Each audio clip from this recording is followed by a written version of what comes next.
નમસ્કાર વિદ્યાર્થી મિત્રો, સ્વાગત કરું છું મારી YouTube channel JPGK trick for all ની અંદર. ઘણા વિદ્યાર્થી મિત્રો હાઈકોર્ટ પ્યુનની એક્ઝામ આપી છે અને ઘણા વિદ્યાર્થીઓના મેસેજ પણ આવે છે કે સાહેબ પેપર સોલ્વ કરાવો મિત્રો. પેપર તો એ લોકોએ પાછું લઈ લીધું છે, પણ જેટલા વિદ્યાર્થીઓને મેં મેસેજ કર્યો હતો તો ઘણા બધા ક્વેશ્ચન લોકોએ મોકલ્યા છે કે સાહેબ આવા ક્વેશ્ચન પૂછાયેલા હતા. તો મિત્રો ખૂબ આનંદની વાત છે કે મેં મારા છેલ્લા 4 ભાગ અપલોડ કર્યા હતા. છેલ્લા હથોડાના સ્કોરિંગ ટોપિકના જે 4 ભાગ અપલોડ કર્યા હતા મિત્રો, 10 થી વધારે ક્વેશ્ચન એ 4 ભાગમાંથી પૂછાયા મિત્રો. નાના ભાગ છે, જોઈ લેજો. અને મિત્રો, ગુજરાત સરકારની કોઈ પણ સ્પર્ધાત્મક પરીક્ષાની તૈયારી કરો છો, તલાટી મંત્રી હોય, બિન સચિવાલય હોય, જુનિયર ક્લાર્ક હોય, મિત્રો સ્કોરિંગ ટોપિક થી જ સ્પર્ધાત્મક પરીક્ષા બીટ કરી શકાય એ મિત્રો મારા 4 ભાગે વિડીયોને સાબિત કરી દીધું છે.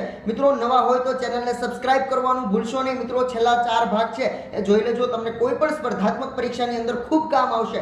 મિત્રો વધારે ટાઈમ ન લેતા પેપર ચાલુ કરી દઈએ સોલ્વ કરાવવાનું. તો મિત્રો પહેલો જ ક્વેશ્ચન એવો સામે આવે છે કે કયા દેશે ભારતની જે મોટી ચલણી નોટો છે એના ઉપર પ્રતિબંધ લગાવ્યો છે?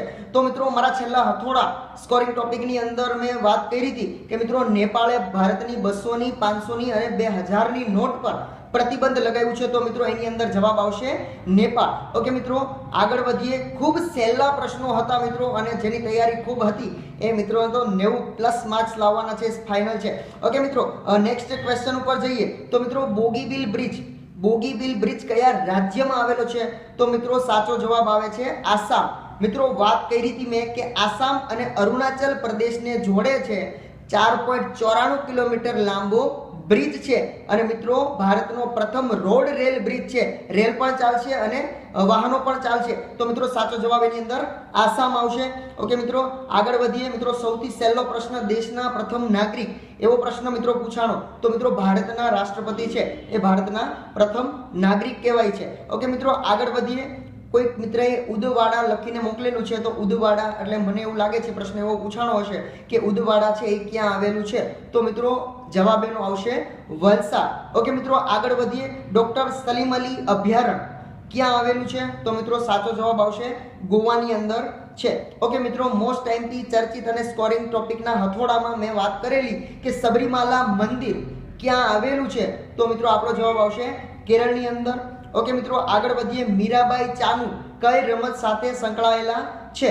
તો મિત્રો તાજેતરમાં મીરાબાઈ ચાનુ વિરાટ કોહલીને રાજીવ ગાંધી ખેલ રત્ન એવોર્ડ પ્રાપ્ત થયો હતો. તો એવું ન પૂછ્યું, પણ સ્કોરિંગ ટોપિક બાજુ લઈ ગયા અને પૂછ્યું કે મીરાબાઈ ચાનુ છે કઈ રમત સાથે સંકળાયેલા છે? તો મિત્રો સાચો જવાબ આવશે વેઇટ લિફ્ટિંગ. ઓકે મિત્રો, આગળ વધીએ. CNG નું પૂરું નામ. તો મિત્રો CNG નું પૂરું નામ તો ઘણી બધી પરીક્ષાની અંદર પૂછાઈ ગયું છે, કમ્પ્રેસ્ડ નેચરલ ગેસ. ઓકે મિત્રો, બજેટ કોણે રજૂ કર્યું? આવો પ્રશ્ન હતો, બજેટ કોણે રજૂ કર્યું? મિત્રો તમને ખ્યાલ હશે કે અરુણ જેટલી ખૂબ બીમાર છે તો નાણામંત્રીનો પદભાર છે પિયુષ ગોયલે સંભાળ્યો છે. તો જવાબ આવશે મિત્રો પિયુષ ગોયલ. ઓકે મિત્રો, નેક્સ્ટ ક્વેશ્ચન તરફ આગળ વધીએ. સની ડેઝ બુક કોની છે? તો મિત્રો ભૂતપૂર્વ ક્રિકેટર સુનિલ ગાવસ્કરની એ બુક છે. મિત્રો ખજુરાહોનું મંદિર ક્યાં આવેલું છે? આવો પ્રશ્ન હતો. તો મિત્રો આપણો જવાબ આવશે મધ્યપ્રદેશની અંદર હતું. ઓકે મિત્રો, આપણે સ્કોરિંગ ટોપિકમાં વાત કરેલી IMF ના મુખ્ય અર્થશાસ્ત્રી તરીકે કોની નિમણૂક થઈ? મિત્રો આપણા ભારતીયની નિમણૂક થઈ હોય તો ગર્વની વાત કહેવાય. એવડી મોટી સંસ્થાની અંદર, એવડી મોટી વિદેશી કોઈની અંદર જો આપણે કોઈ ભારતીયનો સમાવેશ થતો હોય તો આપણા માટે મોસ્ટ IMP બની જાય છે. મિત્રો જવાબ આવશે ગીતા ગોપીનાથન. ઓકે મિત્રો, આગળ વધીએ. મારા YouTube વિડીયોની અંદર મેં મિત્રો શેર કરેલું જ છે. 2019 ભારત રત્ન કોને કોને પ્રાપ્ત થયા છે? તો મિત્રો ખાસ યાદ રાખવાનું છે, હજી પણ કોઈ એક્ઝામની અંદર પૂછાશે મિત્રો. પ્રણવ મુખર્જી, નાનાજી દેશમુખ અને ભૂપેન હજારિકા, આ 3 વ્યક્તિને ભારત રત્ન એવોર્ડ પ્રાપ્ત થયો છે. ઓકે મિત્રો, આગળ વધીએ. લોકસભાના સભ્યની ઓછામાં ઓછી ઉંમર કેટલી હોય તો લોકસભાનો સભ્ય બની શકે? મિત્રો એમાં સાચો જવાબ આવે 25 વર્ષ. ઓકે મિત્રો, વિધાનસભાના સભ્ય માટે પણ 25, રાજ્યસભાના સભ્ય અને વિધાન પરિષદના સભ્ય માટે 30 વર્ષ અને રાષ્ટ્રપતિ માટે 35 વર્ષ. ઓકે મિત્રો, આગળ વધીએ. દાંડી યાત્રાનો પ્રારંભ. તો મિત્રો મોસ્ટ IMP ઘણી બધી એક્ઝામની અંદર પૂછાઈ ગયો 12 માર્ચ 1930. ઓકે મિત્રો, આગળ વધીએ. 121, 144, 169, 196 અને 238 આમાંથી ખોટું શું છે?